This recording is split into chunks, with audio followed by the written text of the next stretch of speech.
Good morning, students. Welcome back to the Savers Academy channel, Education for the World of Difference. Class शुरू करने से पहले I would just like to inform you, कुर्सियों की पेटियां बांध लें और I'm watching you. Please हिलिएगा मत. So let's begin today's class, and your class is.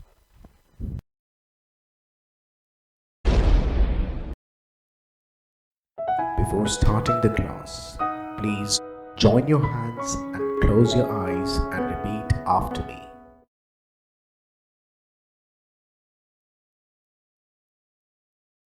Lord, our refuge, we thank you for listening unfailingly to the cries of your people.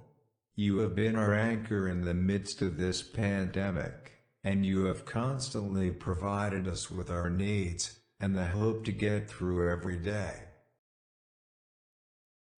O God, we are praying for the frontliners who have been facing this battle boldly. We pray for your continuing provision, especially of personal protective equipment to keep them safe, for test kits to save lives, and for greater government support to help them fight COVID-19. Direct us towards helping our fellow citizens and our frontliners. May our leaders mirror you in being able to hear and answer the voices of the people, so that they can respond, especially to the scarcity of medical resources and other programs to sustain and strengthen all medical practitioners. Lord, protect us all during this pandemic. Hear our cries as we pray in the name of the Lord, our only hope and light. Amen. So, today's class will start and we'll continue the chapter number 1, Indian Constitution, and this is the video part 3, and you all are welcome in today's lecture. Let us just have a quick recap. हम पुराना एक बार recap ले लेते हैं. हमने last क्या पढ़ा था? हमने पढ़ा था कुछ purposes के बारे में, कुछ constitution के purposes के बारे में हमने बात करी थी, और हम लोगों ने देखा था कि क्या constitution क्यों ज़रूरी है, why is constitution necessary, and why we need constitution. So let us just have a small recap.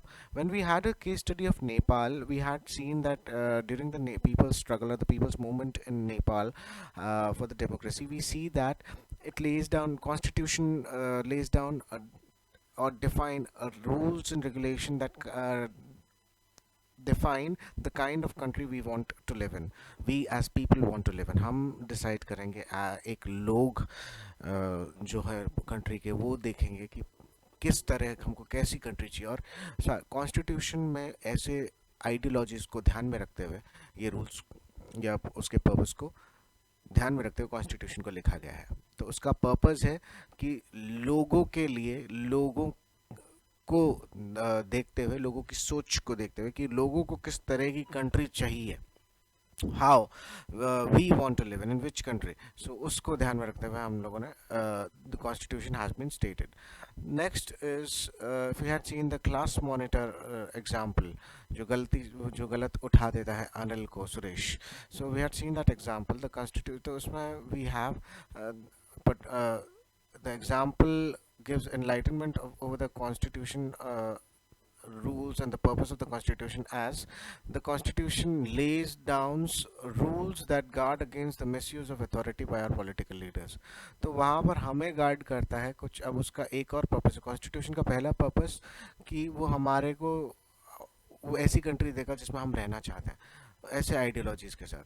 Constitution का दूसरा पर्पस ये है कि वो ऐसे रूल हमारे सामने ला के रखेगा जो हमारे को प्रोटेक्ट करके रखेंगे किसी भी पॉलिटिकल लीडर या ऐसी अथॉरिटी से, ऐसे डिसीजन मेकर से कि जो अपने पावर का गलत इस्तेमाल कर सके या उसको रोकेगा, फिर उसको नहीं करने देगा और हमको बचा के रखेगा. थर्ड हमने देखा था कि गर्ल्स जो कि मेजॉरिटी में नहीं थी, उनको बास्केटबॉल खेलना था, बट क्रिकेट खेलते हैं क्योंकि बॉयज़ मेजॉरिटी में थे, और हर बार ऐसे ही होता है उनके साथ. तो यहाँ पर ये एग्जांपल कॉन्स्टिट्यूशन के उस पर्पस को दर्शाता है कि जो ज़्यादा डोमिनेंट ग्रुप है लोगों के, जो मेजॉरिटी ग्रुप है, उनकी पावर वो यूज़ नहीं कर सकते कम मेजॉरिटी ग्रुप्स के साथ। ऐसा नहीं कर सकते कि अगर हम ज़्यादा हैं यहाँ संख्या में तो हमारी ही चलेगी, नहीं। Everybody has equal right, every one is equal. Okay. And last हमने जो देखा, शबनम जब वो अपने टेस्ट का रिवीजन कर रही थी, बट उसने देखा टीवी चल रहा है, नहीं she wanted to watch his her favourite TV serial, तो वो कहते कि हम सभी को टीवी नहीं देखना चाहिए। तो that was something wrong and not good on her side, because उसको लगता था कि उस वक्त अगर टीवी नहीं चलेगा तो उसके लिए ज़्यादा बेहतर होगा, but that is not good for her older parents और वॉट एवर रिलेशन उसके वहाँ जो बैठे हुए थे उनके लिए वो सही नहीं होगा। और इसी तरह अगर हम हमारे कॉन्स्टिट्यूशन का वो पर्पस यहाँ दर्शाता है कि ये हमको हमारे ही कुछ डिसीजन करने से बचाता है, कि जब हम कुछ ऐसे निर्णय ले लें that would affect the larger principles, and that would have an adverse effect on the larger principles of the country. Okay, so let us have a summary. ये समरी आप लोगों को आज क्लास वर्क में लिखनी है, और आप आफ्टर दिस वीडियो आप इस वीडियो को वापस रिवाइंड करके पीछे आप करके आप इसको वापस इस पर्टिकुलर फेज को आप लिखेंगे. You have to write down the summary of the chapter. Why does a democratic country why does a country need a constitution? क्यों ज़रूरी है? So हमने फर्स्ट पॉइंट पढ़ा था, ये बहुत ही important लाइन है पूरे चैप्टर की. All democratic countries are likely to have a constitution, but on the other hand it is not necessary that all countries that have a constitution are democratic. ऐसा नहीं है कि जितनी countries हैं वो डेमोक्रेटिक हैं, उनके पास मतलब जिनके पास कॉन्स्टिट्यूशन है वो डेमोक्रेटिक है.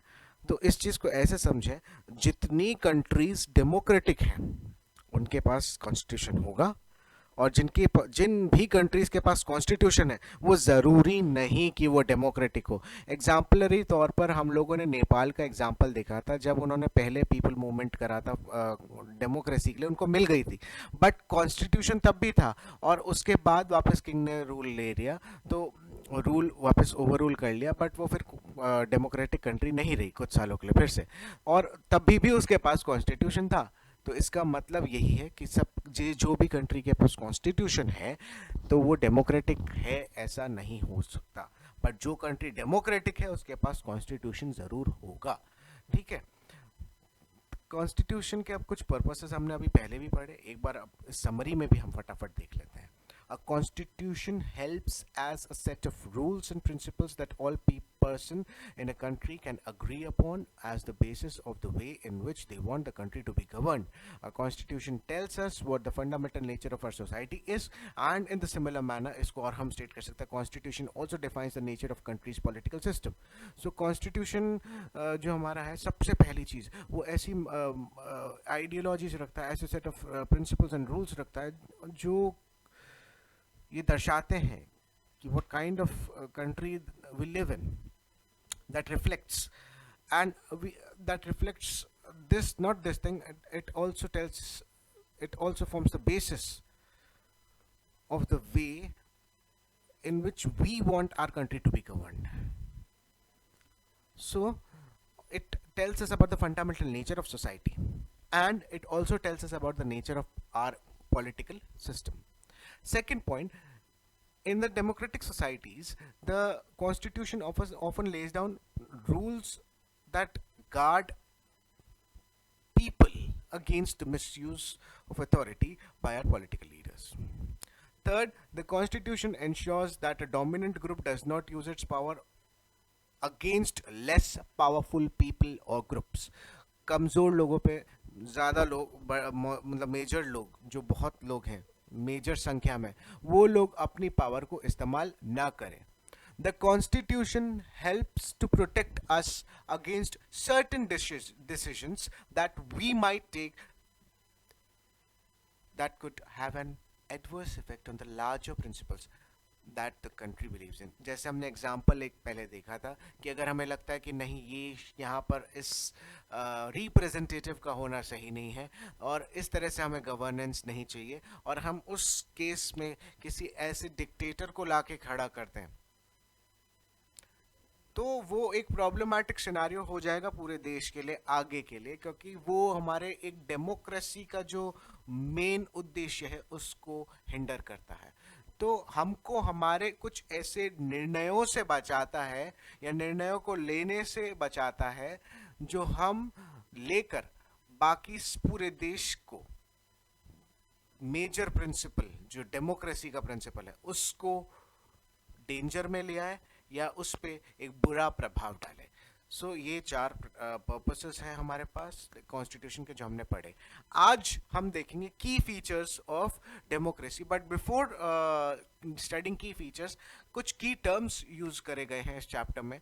सो we'll have a short fast look. Decades, period of 10 years, 10 साल का पीरियड, जो 10 साल का एक पूरा पीरियड को हम डेकेड कहते हैं। और फिर है ऑथोरिटेरियन, एक ऐसा स्ट्रिक्ट रूल जहां पर हमारी पर्सनल फ्रीडम हम एक्सपेंस में रख के एक अथॉरिटी के अंदर रहते हैं, उसको ओबे करते हैं। और कोलोनियलिज्म, एक ऐसा रूल है, एक ऐसी पॉलिसी जहां का जो रूल मेकर है या फिर कंट्री है that is seeking to extend और रिटेन अथॉरिटी, अपनी अथॉरिटी को बढ़ाती है लोगों पे या उन जगहों पे, और यूजुअली एक उद्देश्य के साथ कि उनका इकोनॉमिक ग्रोथ हो, उनकी इकोनॉमिक डोमिनेंस बढ़ी रहे।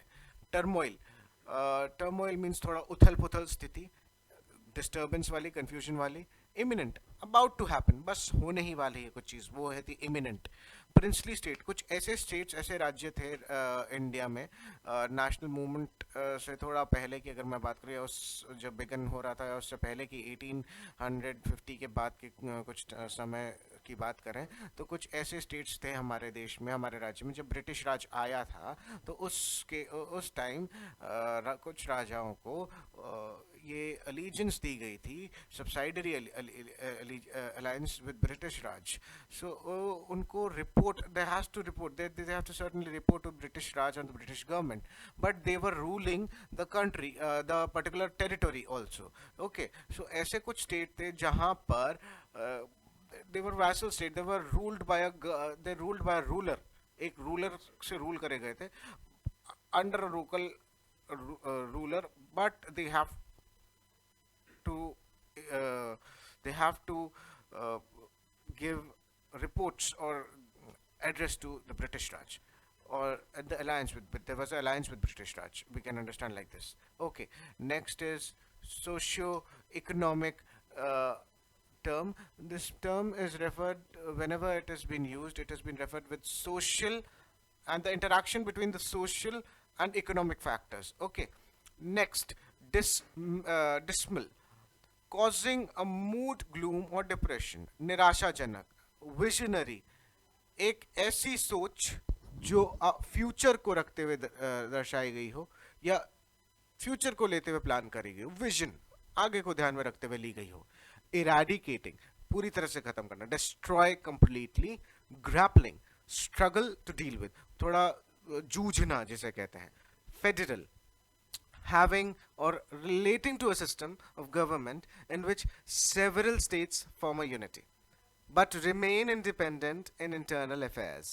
Okay, so federal is a type of government which have a levels of government in that, but these certain levels have their powers also, but they form unity and they form a unity and remain independent, still remain independent. वो अलग भी है पर एक भी है, ठीक है ना, वो अलग है फिर भी एक है। सो फेडरल का यहाँ पर ये मतलब है। Suffrage, that is to right to vote in political elections. Now we are moving towards the chapter. ये वर्ड्स जब भी आए आप इसको जॉट डाउन कर सकते हैं, अंडरलाइन करें अपनी बुक में अगर आप कर सकते हैं, if you are having the hard book. अगर हार्ड बुक नहीं है, सॉफ्ट कॉपी है, आप अपनी कॉपी में आज इसको लिखेंगे। This is again your class work. Okay, so class work में आपका पहले समरी लिखना है और फिर की टर्म्स को लिखना है, और इन की टर्म्स को लिखने के बाद कुछ ऐसे टर्म्स भी आएंगे आपके पास जो आपको नहीं समझ में आते, तो इसके आगे लिख लो 13 के बाद 14 and whatever your word is, आपको जो नहीं समझ में आया वो लिख लो and find the meaning on Google, और you can find the meaning in your dictionary. And if you can not find the meaning, particular meaning, if you are not understanding what the particular word means over there, आप सीधा मुझे message करें, I will give reply to you and I will give you the contextual meaning what actually the word means or word wants to state in the particular line of the chapter. Let us move again ahead in the chapter. So we have in the chapter now is, now let us try and understand the ways in which the above points get translated into certain ideals and rules by studying some key features of Indian constitution. So now we are going to study, and on the basis of those rules only, what we have studied, the four basic rules, or for the four basic purposes of the Indian constitution, we are going to have the key features in relation to them only. So let us study the Indian constitution key features. By the beginning of the 20th century, that is 1901, जो 1901 से लेके 2000 का समय था, वो 20th century में आता है, और जब उसकी शुरुआत ही हुई थी, the Indian national movement had been active. अब ये इंडियन नेशनल मूवमेंट है क्या, उसके लिए मैंने एक छोटा सा पैसेज लिखा है, हम पहले उसको फटाफट पढ़ लेते हैं. The Indian national movement was an organised mass movement. एक ऑर्गेनाइज्ड मास मूवमेंट था, बहुत बड़ा मूवमेंट था, और कंसर्न, इसका कंसर्न क्या था, मतलब with the interest of the people of India, लोगों की जो इंटरेस्ट थे फ्री इंडिया को लेकर, उससे था, and affected by both internal and external factors. It led to the formation of Indian National Congress in 1885, and several revolts broke out across the country. Formation of Muslim League in 1906, Swadeshi movement in 1905, etc., which spearheaded the freedom struggle in India from 1885 to 1947. So Indian freedom के इसमें जो बड़ा हाथ है वो Indian national movement का मैं कह सकता हूँ. उसमें सीरीज ऑफ मूवमेंट्स, खूब सारे मूवमेंट्स थे, कुछ फेलियर्स भी हुए, कुछ बहुत सारे सक्सेस भी हुए, और आज हम उस सक्सेस के रूप में इस फ्रीडम को एंजॉय करते हैं. We relish this freedom. Okay, so let us study again from the starting. By the beginning of 20th century, the Indian national movement had been active in the struggle for independence from British rule for several decades. 10, 20, 30 कुछ several decades, कुछ सालों तक. Decade एक 10 साल का period होता है, several बोला है तो मतलब एक या दो तीन डेकेड्स हो सकते हैं. सो 10, मैं मानता हूँ 20 से 30 सालों का कुछ समय या 40 सालों का समय लगा होगा स्ट्रगल जो हम लोगों ने करा इंडिपेंडेंस के लिए. During the freedom struggle, the nationalists had devoted a great deal of time to imagining and planning what a free India would look like. तो इस स्ट्रगल के दौरान जितने नेशनलिस्ट थे, जितने राष्ट्रवादी लोग थे, जितने देशवादी लोग थे, वो लोगों ने क्या करा, अपने समय को इन्वेस्ट करा और अपने परिश्रम को लगा दिया एक चीज को इमेजिन करने में, एक चीज को प्लान करने में कि हमारा फ्री इंडिया और free Bharat, what would be it like, Hindustan कैसा होगा, फ्री भारत कैसा होगा, how would be like free India like. So under the British, जब ब्रिटिश रूल के अंदर थे वो लोग, they had been forced to obey rules. उनको रूल्स को मानने के लिए उन पे दबाव डाला गया, वो रूल्स जिनको बनाने में उनका जरा भी हाथ नहीं था, या मैं कह सकता हूं बहुत जरा हाथ था. The long experience of authoritarian rule under the colonial state convinced Indians that free India should be a democracy in which everyone should be treated equally and be allowed to participate in the government. और इस experience की वजह से उन्हें, उनकी मानसिकताओं में और ये बात बन गई और उन्हें कन्विंस करा, उन्हें मना लिया एक ऐसे इंडिया के लिए कि भाई फ्री इंडिया अगर होगा तो वो डेमोक्रेटिक होगा. They would be, it would be a democracy in which everyone, हर कोई इक्वली ट्रीट, बराबर के स्तर पे ट्रीट करा जाएगा, हर किसी का बराबर का हक होगा. Remained and everyone should be allowed to participate in the government, और हर कोई गवर्नमेंट का पार्ट बन सकेगा. What remained to be done then was to work out the ways in which a democratic government would be set up in India and rules that would determine its functioning. तो अब जो रह गया था वो काम ये रह गया था कि डेमोक्रेटिक गवर्नमेंट का काम या डेमोक्रेटिक गवर्नमेंट किस तरह बनाई जाएगी और इसकी कार्यशैली किस तरह प्रकट होगी या इसकी कार्यशैली कैसी होगी. तो कैसे डेमोक्रेटिक गवर्नमेंट बनाएंगे हम और कैसी इसकी कार्यशैली रहेगी, सो उसका काम रह गया था. और ये काम, this was done not by one person, एक पर्सन से नहीं करा गया था, एक इंसान ने नहीं करा था, इसको करा था by a group of around 300 people who became members of Constituent Assembly in 1946 and who met periodically for the next 3 years to write India's Constitution, जो बार बार लगातार वक्त आने पर मिलते रहे 3 सालों तक, और इन 300 से कुछ ज़्यादा लोगों ने, 300 लगभग 300 लोग जो थे कॉन्स्टिट्यूएंट असेंबली के, उन लोगों ने मिलकर हमारे आज के संविधान को, आज के कॉन्स्टिट्यूशन को लिखा है. Let us look towards the image. There was an extraordinary sense of unity amongst the members of the Constituent Assembly. Each of the provision of the future constitution was discussed in great detail, and there was a sincere effort to compromise and reach an agreement through consensus. यहाँ लिखा है, there was an extraordinary, एक अलग, एक बेहतरीन sense of unity, एक बेहतरीन एकता की मतलब वहां भावना थी, बेहतरीन देखने को देखी थी वहां पर उन 300 लगभग 300 लोगों में. और जब वो निर्णय लेने बैठते थे, जब वो प्रावधान निकालते थे फ्यूचर के लिए, कॉन्स्टिट्यूशन में क्या होना चाहिए, किस तरह, तो डिस्कशंस होते होंगे. और उस डिस्कशंस में कुछ ना कुछ, कई बार कुछ चीज़ें सही भी लगती होंगी, कुछ चीज़ें कुछ लोगों को गलत भी लगती होंगे, तो भेद होते होंगे, मतभेद होते होंगे. और इसी बीच जब वो अग्रीमेंट में पहुंचते थे तो वहां पर एक सिंसियर एफर्ट रहता था कि नहीं, हम एक कॉम्प्रोमाइज स्टेट पे आएंगे, हम यहाँ समझौता करेंगे, क्योंकि वहां पर हमें एक कॉन्स्टिट्यूशन की ज़रूरत थी उस समय, और उन्होंने हमें दिया भी. और जब उन्होंने ये एफर्ट्स दिखाए तो वो एक अग्रीमेंट पे पहुंचे, एक म्यूचुअल डिसीजंस लेने के बाद, एक म्यूचुअल समझौते के बाद. The above photo shows Sardar Vallabh भाई पटेल, अ prominent member of the Constituent Assembly. What a day it would be. These members of the Constituent Assembly had a huge task before them. The country was made up of several different communities who spoke different languages, belonged to different religions and had distinct cultures. तो अब जो एक constituent assembly के जो लोग थे, members थे, इनके सामने एक बहुत बड़ा टास्क था, जो कि था हमारे संविधान को लिख के हमारे सामने ड्राफ्ट करके लाना. So the country was made. अब यहाँ पर पहला जो उनके लिए जो थी वो है, जो पूरी देश है, पूरा कंट्री है, वो एक डिफरेंट, उसमें खूब सारी कम्युनिटीज है, डाइवर्सिटी है, उसमें खूब सारे डिफरेंट लैंग्वेजेस हैं, उसमें खूब सारे डिफरेंट रिलीजन्स, धर्म है, उसमें डिस्टिंक्ट कल्चर्स हैं, अलग अलग संस्कृतियां हैं. सो एक डाइवर्सिफिकेशन यहाँ उनको देखने को मिला.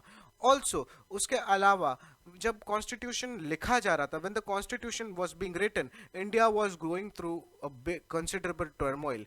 काफ़ी उथल पुथल स्थिति से वो गुजर रहा था. एक ऐसे दर पे था, एक ऐसे पथ पे था जहां रास्ता कठिन ही नहीं, डगमगाने भरा था. और the partition of the country into India and Pakistan was imminent. वो भी करीब था, वो भी होने ही वाला था.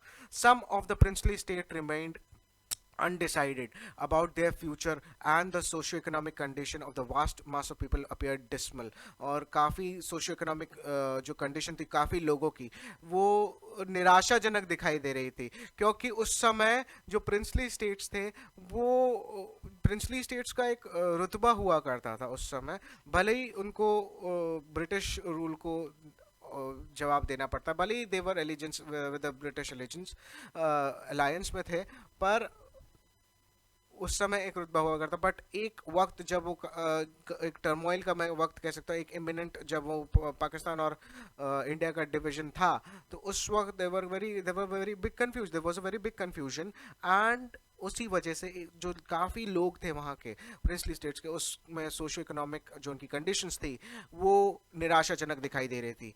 तो एक कंडीशन सोच सकते हैं, all these issues played in the minds of the members of the constituent assembly as they drafted the constitution. जब वो लिख रहे थे तो ये सारी परिस्थितियां, ये सारी मनोपरिस्थिति उनकी इस तरह की थी कि वो इस परिस्थिति में घिरे हुए थे, वो इन कंडीशंस में घिरे हुए थे. They were surrounded by these conditions. For example, आप अभी के लिए एक मिनट भी हम इस चैप्टर से हट के एक बात करते हैं। अगर आप लोग एक एग्जाम दे रहे हैं और आपके घर की परिस्थिति अच्छी नहीं है, तो कैसी तैयारी रहेगी आपकी? क्या परिस्थिति, उस परिस्थिति में आप किस तरह तैयारी करेंगे? और जब आप बहुत अच्छे नंबर से पास होते हैं, जब आप बहुत मेहनत करते हैं, तो आप को अच्छा लगता है। और वहां पर भी इन लोगों ने उस वक्त में खड़े रहकर ये मेहनत को हमारे लेके रहा। They rose, let us read again, they rose to the occasion and give this country a visionary document that reflects a respect for maintaining diversity while preserving national unity. अनेकता में एकता है, डाइवर्सिटी, यूनिटी इन डाइवर्सिटी। हम अनेक होकर भी एक हैं, आज हम बोलते हैं। कैसे? क्योंकि उन लोगों ने जब जो एक आज एक डॉक्यूमेंट हमारे पास जो है, उन लोगों ने उस वक्त एक विजनरी डॉक्यूमेंट बना दिया, उन बनाने पे काम करा। उस मनोपरिस्थिति के होने के बावजूद उन्होंने आज एक ऐसा डॉक्यूमेंट हमारे सामने लाके खड़ा करा है जो रिफ्लेक्ट करता है respect for maintaining diversity while preserving national unity.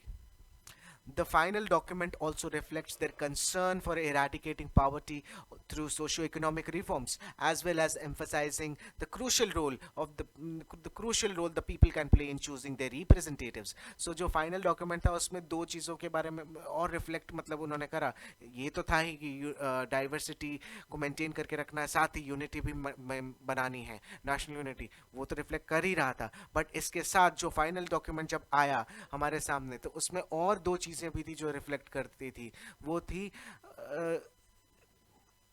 गरीबी को हमारे देश से किस तरह हटाया जाएगा, उसको भी प्रावधान कॉन्स्टिट्यूशन के अंदर रखा गया। और उस दूसरी चीज का, if we see about the second reflection that we see in the Constitution of India, is emphasizing the crucial role, the important role, very important role of people.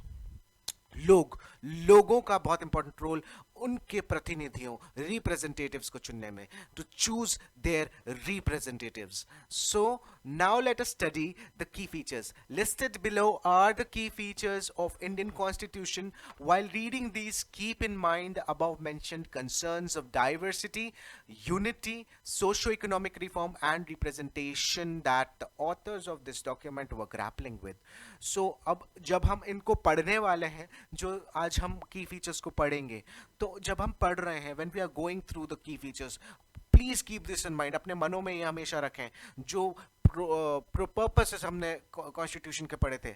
और जो अभी हम देख रहे हैं, ये कुछ चीज़ें जो हमने अभी पढ़ी, जैसे डाइवर्सिटी को मेंटेन करके रखना, साथ ही यूनिटी को बनाए रखना, साथ ही सोशो इकोनॉमिक रिफॉर्म के ऊपर ध्यान देना, और रिप्रेजेंटेशन जो उस समय की परिस्थिति चल रही थी उस वक्त में, जिससे हमारे जो ऑथर्स हैं इसके कॉन्स्टिट्यूशन के, वो जूझ रहे होंगे। Try and understand the ways in which they try to balance these concerns with their commitment to transforming independent India into a strong democratic society. Before going forward in the chapter, we'll see a photograph over here. He's none other than Baba Saheb Dr. Ambedkar. Baba Saheb Dr. Ambedkar is known as the father of the Indian Constitution. Dr. Ambedkar believed that his participation in the Constituent Assembly helped the scheduled castes get some safeguards in the draft constitution. जब लिखा गया था constitution तो उसमें scheduled caste को इनकी वजह से काफ़ी safeguard मिला, but और काफ़ी इन्होंने मदद करी। But he also stated that although the laws might exist, laws भले ही हैं safeguard करने के लिए, scheduled caste still had a reason to fear because the administration of these laws were in the hands of caste Hindu officers. He therefore urged scheduled caste to join government as well as the civil services.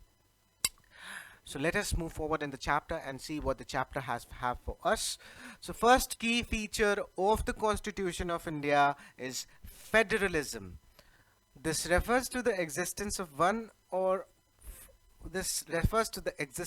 more than one level of government in the country. In India, we have governments at the state level and at the center.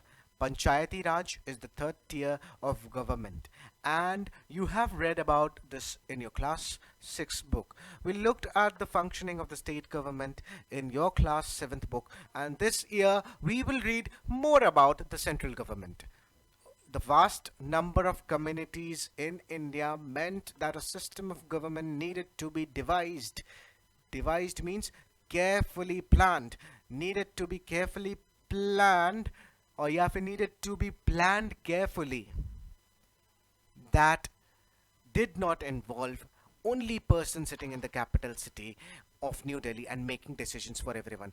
तो यहाँ पर जो मास community है India की, तो वहाँ की एक सोच को कॉन्स्टिट्यूशन में यहाँ फेडरलिज्म के द्वारा, इस की फीचर के द्वारा, इस की फीचर से हम समझ सकते हैं कि मास कम्युनिटी ने ये नहीं चाहा था कि एक ही न्यू दिल्ली में कैपिटल सिटी में ग्रुप ऑफ पीपल बैठ के हम सभी के लिए डिसीजन ले, नहीं, पर instead it was important to have another level of government in the states so that decision could be made for the particular area. उस particular area, उस particular territory के लिए एक decision maker हो. While each state in India enjoys autonomy in exercising powers on certain issues, subjects of national concern require that all of these states follow the laws of the central government. अब यहाँ आप ध्यान से समझिएगा कि जहाँ हमारे स्टेट्स, या मैं बात करता हूँ डिफरेंट लेवल, अब जो स्टेट जिस टेरिटरी पर है, okay, each state in India enjoys autonomy in exercising the power on certain issues. कुछ issues के ऊपर वो अपनी powers रखता है, अपने laws बना सकते हैं, अपने laws को implement कर सकते हैं, अपनी powers को exercise कर सकते हैं, self government को चला सकते हैं, निर्वाहित कर सकते हैं. पर जो नेशनल कंसर्न के लिए जब बात आएगी और ऐसे कंसर्न के जब होती है, कुछ की टॉपिक्स ऐसे हैं, तो उन टॉपिक्स को, उन कंसर्न्स को, उन ऐसे एरियाज में हम और या फिर states follow the law of central government. The constitution contains list that details the issues. अब कॉन्स्टिट्यूशन के अंदर क्या है, लिस्ट दी गई है, ऐसे detail list that detail the issues that each tier of the government can make laws on. हर टायर जो गवर्नमेंट, सेंट्रल गवर्नमेंट के लिए अलग है, स्टेट के लिए अलग है, एंड कौन कौन से इश्यूज पे कौन कौन सी गवर्नमेंट क्या लॉज बना सकती है और कैसे निर्वाहित कर सकती है, how they can implement it. And in addition, the constitution also specifies where each tier of government can get money from for the work that it does. अब जो काम कर रही है गवर्नमेंट, अब उसको पैसा कहाँ से मिलेगा वो भी स्पेसिफाई करता है constitution.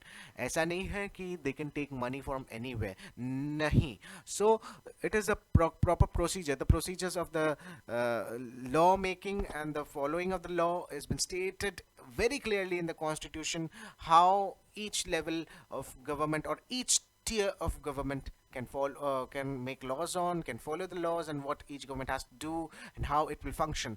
And in addition, the constitution also specifies where they can get money from for the work it does.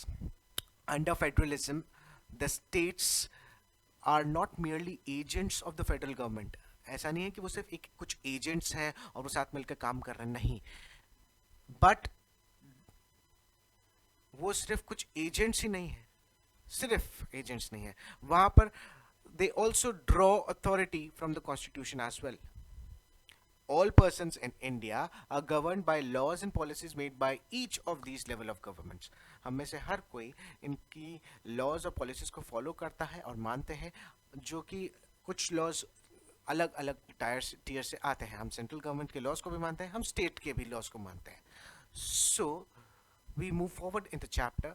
एक चीज ध्यान देना, मैं यहाँ सेंट्रल गवर्नमेंट बोल रहा हूँ एंड स्टेट बोल रहा हूँ, स्टेट गवर्नमेंट नहीं बोल रहा हूँ.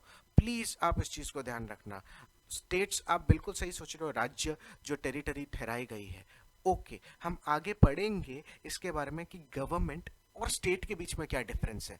एक बहुत ही बेहतरीन टर्म है ये, और हम आने वाले कुछ ही पलों में इसको देखेंगे. Let us move forward in the chapter and see the next key feature of the Indian Constitution. The first was the federalism. Second key feature is the parliamentary form of government. Will go back to the photo. अभी मैंने photo पे इसलिए नहीं रोका क्योंकि इसको पढ़ना जरूरी है जो सेकंड की टर्म है, और then will go move back to the photograph. Okay, तो जो सेकंड की टर्म है कॉन्स्टिट्यूशन का हमारे, वो है पार्लियामेंट्री फॉर्म ऑफ गवर्नमेंट. अब हमारे डिफरेंट टायर्स ऑफ गवर्नमेंट हैं, देयर आर डिफरेंट टियर्स और levels of government that you have just red. Okay, so Constitution of India guarantees universal adult suffrage. अब इसको यूं समझना, सफरेज को हमने मीनिंग पढ़ा था राइट टू वोट, तो यूनिवर्सल, हर कोई एडल्ट, ठीक है ना, हर कोई एडल्ट, वयस्क, हर कोई वयस्क जन, हर कोई बड़ा जन जो उम्र में बड़ा है. एडल्ट की डेफिनेशन अब मैं यहाँ डिस्क्राइब नहीं करूँगा, आप एडल्ट समझते हैं. हर कोई एडल्ट वोट दे सकता है. इसको हर सिटीजन के लिए गारंटी करा कॉन्स्टिट्यूशन ने. हर कोई सिटीजन अब जो एडल्ट है वोट दे सकता है. They have equal right to vote. इसके अलावा कॉन्स्टिट्यूशन ने एक और चीज भी कही, हम आगे पढ़ते हैं.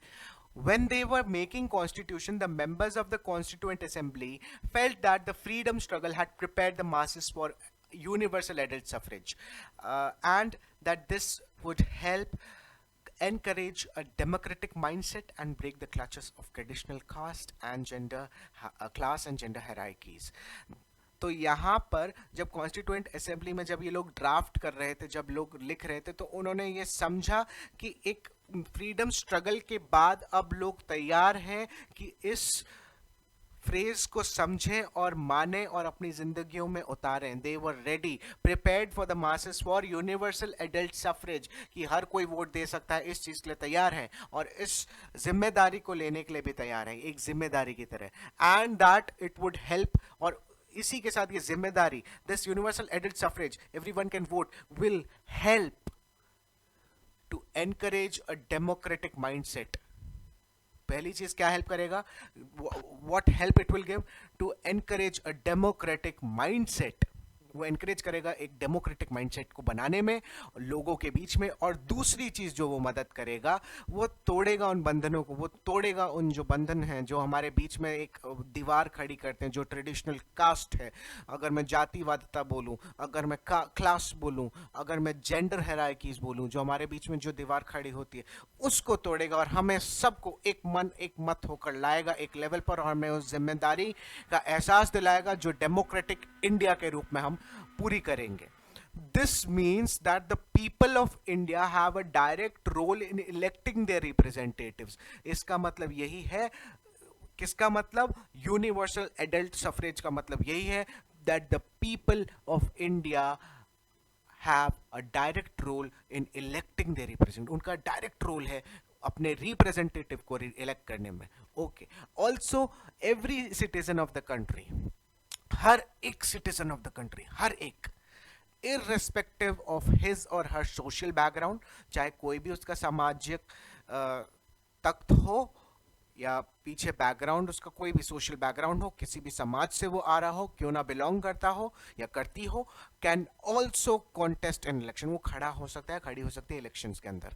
सो कॉन्स्टिट्यूशन ना ही हमें जो एनकरेज करता है, हर एक सिटीजन को ये एक राइट देता है कि वो वोट कर सकते हैं, साथ ही वो एक यहाँ पर फ्रीडम देता है हमें कि हर एक जना, चाहे वो किसी भी सामाजिक तथ्य से आता हो, वो खड़ा हो सकता है इलेक्शन में, या वो खड़ी हो सकती हैं इलेक्शन में. These representatives are accountable to the people. You will read more about why representation is crucial to democratic functioning in unit 2 of this book. हम आगे पढ़ेंगे क्यों रिप्रेजेंटेशन कहाँ इंपॉर्टेंट है, क्या इंपॉर्टेंस रखता है, और जो ये रिप्रेजेंटेटिव होते हैं वो किसके लिए अकाउंटेबल हो, अकाउंटेबल किसको जवाबदेही रखते हैं, लोगों को. उनको जवाब किसको देना है, लोगों को. So this is the parliamentary form of government, जो ये सेकंड की फीचर हमने पढ़ा. Okay, let us see the photo which we have seen earlier. Can you see these people are waiting in a line or standing in line to vote? Okay, let us read. When the Constituent Assembly adopted the principle of universal adult franchise, Shri A.K. Iyer, a member, remarked that this was done. अब उन्होंने क्या remark करा, that this was done with an abundant faith in the common man. पहली चीज, with an abundant faith, बहुत सारा एक दृढ़ विश्वास एक आम आदमी के ऊपर रखते हुए इस निर्णय को लिया गया है। दूसरा, and the ultimate success of democratic rule, ताकि जो डेमोक्रेटिक रूल हम लोग स्थापित करना चाहते हैं वो उसकी परम विजय हो, वो सबसे ज्यादा मतलब वहां पर ये इसकी फर्स्ट विक्ट्री होनी चाहिए। It should be the winning scenario, it should be the winning theme, that we should be democratic at any cost. Third was, and in the full belief that the introduction of democratic government on the basis of adult suffrage will bring enlightenment and promote the well-being and the standard of life, the comfort and the decent living for the common man. तो वो एक आम आदमी की मदद भी करेगा एक डेमोक्रेटिक गवर्नमेंट का बेस बनते हुए, कि उसको एक जिंदगी, बेहतर जिंदगी प्रोवाइड कर सके, उसके जिंदगी के स्टैंडर्ड को अच्छा कर सके, और उसको एक डिसेंट बेहतरीन जिंदगी एक कॉमन मैन को प्रोवाइड कर सके। सो इस बिलीफ के साथ यहाँ यूनिवर्सल एडल्ट फ्रेंचाइज को लाया गया, और आप देख सकते हैं how people were standing, the photo below shows people standing in the line to cast their votes. So this is the second key features that parliamentary form of government states to us. Third key feature is separation of powers. So we had studied two key features already. First was the levels of government, different levels of government. Second is parliamentary form of government, and different level of government को हम बोलेंगे federalism. So federalism, parliamentary form of government, and then third we have separation of powers. Okay, powers को separate क्यों करना, क्या करना, देखते हैं, हम रीड करते हैं। According to the constitution there are 3 organs of government. तो 3 tiers of government we had already seen, 3 levels of government in the federalism, levels थे वो, अब ये है organs। तो इसको आप बिल्कुल ध्यान से समझना। These are the legislature, the executive and judiciary, ये तीनों इनके नाम है। legislature क्या है? refers to the elected representative, जो representative हम elect करते हैं वो legislature कहलाता है। The executive is a smaller group of people who are responsible for implementing laws and running the government, जिसका एक ही काम है, जिसके पास पावर है लॉज को इम्प्लीमेंट, लागू करने की, और रनिंग द गवर्नमेंट, किस तरह गवर्नमेंट चलनी चाहिए, क्या रूल्स एंड रेगुलेशन गवर्नमेंट को चलाने के लिए चाहिए। द जुडिशरी, द थर्ड हमारे पास पार्ट है, ऑर्गन है, of which you will read more in unit 3। हम यूनिट 3 में उसके बारे में और डिटेल में पढ़ेंगे। Refers to the courts in this country, जो कोर्ट्स है। In order to prevent the misuse of power by any one branch of the government, the Constitution says that each of these organs should exercise different powers. Through this, each organ acts as a check on the other organ of the government, and this ensures the balance of the power between all three. सो ये एक ensure करता है, यहाँ पर अगर कोई भी एक ऑर्गन गलत यूज या मिसयूज करेगा अपने पावर का, तो ये तीनों अलग अलग पावर्स को एक्सरसाइज करती हैं इसीलिए, और इन तीनों को अलग अलग इसीलिए दी गई है कि ये एक दूसरे पर चेक रख सके कि कहीं पर किसी भी प्रकार का मिसयूज अगर हो तो उसमें से दो उसे रोक ले। द वर्ड स्टेट, नाउ एक जो ब्लू बॉक्स है जो हमने स्टेट और गवर्नमेंट के बीच में मैंने इससे पहले आपको बोला था, मैं डिफरेंस बताऊंगा। लेट अस रीड, और उसको चीज को हम अच्छे से समझ लेते हैं। The word state is often used in this chapter. This does not refer to the state governments. Rather, when we use state, we are trying to distinguish it from the government. Government is responsible for administering and enforcing law. मतलब government की responsibility क्या है कि वो laws को manage करे और enforce करे। क्रिएशन में अभी तक कहीं नहीं है। The government can change with the elections, government elections के साथ चेंज हो सकती है। गवर्नमेंट जो है वो मैनेज करेगी और लॉज को लागू करेगी। मैनेज करना और लागू करना है, और वो चेंज भी हो सकती है इलेक्शन के साथ। अब स्टेट की बात करते हैं। The state on the other hand refers to the political institution that represents a sovereign people who occupy a definite territory. Sovereign people means एक ऐसे लोगों का समूह और जो पॉलिटिकल इंस्टीट्यूशन का पार्ट है, या एक ऐसा पॉलिटिकल इंस्टीट्यूशन समूह जो ऐसे लोगों की एक शक्ति को, सुप्रीम शक्ति को दर्शाता है, जो ऑक्यूपाई करती है एक टेरिटरी, बस पूरा देश नहीं, पूरा नेशन नहीं, बट सिर्फ एक टेरिटरी. वी कैन दस speak of the Indian state. अब यहाँ पर इंडियन स्टेट भी बोला जा सकता है, जो पूरा नेशन वाइड, अगर मैं एक स्टेट बोलूँ, नेशन स्टेट, मतलब इस तरह से Indian state, the Nepali state, etcetera. The Indian state has a democratic form of government. The government or the executive is one part of the state. एक ही पार्ट है स्टेट का, और स्टेट का पार्ट है, ठीक है ना. गवर्नमेंट स्टेट का पार्ट है. The state refers to more than just a government and can not be used interchangeably with it. तो आप प्लीज अब इस चीज को ध्यान रखना, हम इसको इंटरचेंज करके यूज नहीं कर सकते. गवर्नमेंट अलग है, स्टेट अलग है. गवर्नमेंट चेंज हो सकती है, government is only managing the laws and enforcing the laws.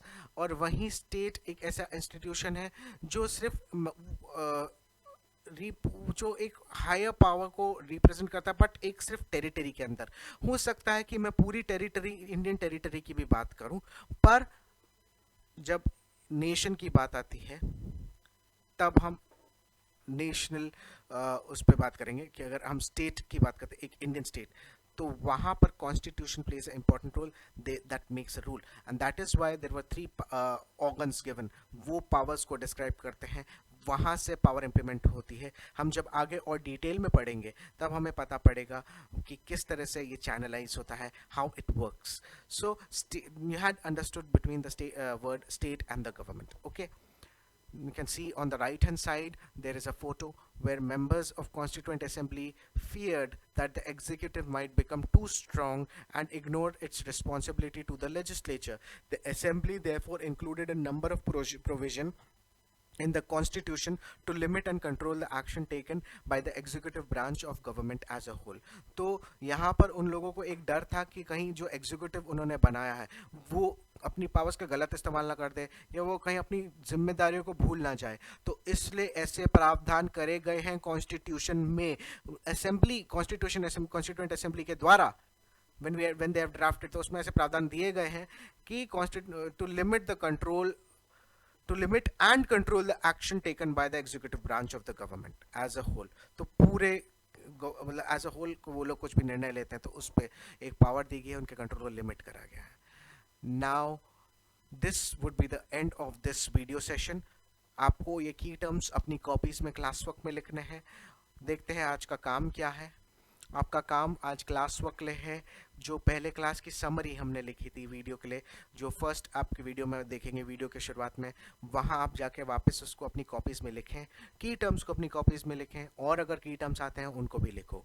Next, self work, अपने आप जो कार्य आपको करना है, जो आपको अपने लेवल पे करना है, अपने लिए, वो है आप एक समरी प्रिपेयर करके मुझे भेजेंगे इस लेक्चर की, जो आज हमने पढ़ा, जो 3 की फीचर पढ़े, और जो हमने की फीचर्स के बनने में, जो कॉन्स्टिट्यूएंट असेंबली के बनने में हमने एक बैकग्राउंड उसका देखा, किस तरह से जो 300 मेंबर्स थे उनका बैकग्राउंड था, and how was the condition, what was the conditions. उन सारी चीज़ को देखते हुए आप एक समरी तैयार करो. You will prepare a summary of this lecture and please provide it to me. At the last, I would just say thank you all of you for listening to me patiently, being here with a patient heart and watching this video very patiently. मैं आपसे यही बोलूँगा, please stay at home, stay safe, study from home. We are for you and we care for you. So this is Savers Academy, education for the world of difference. Signing off. Sayonara.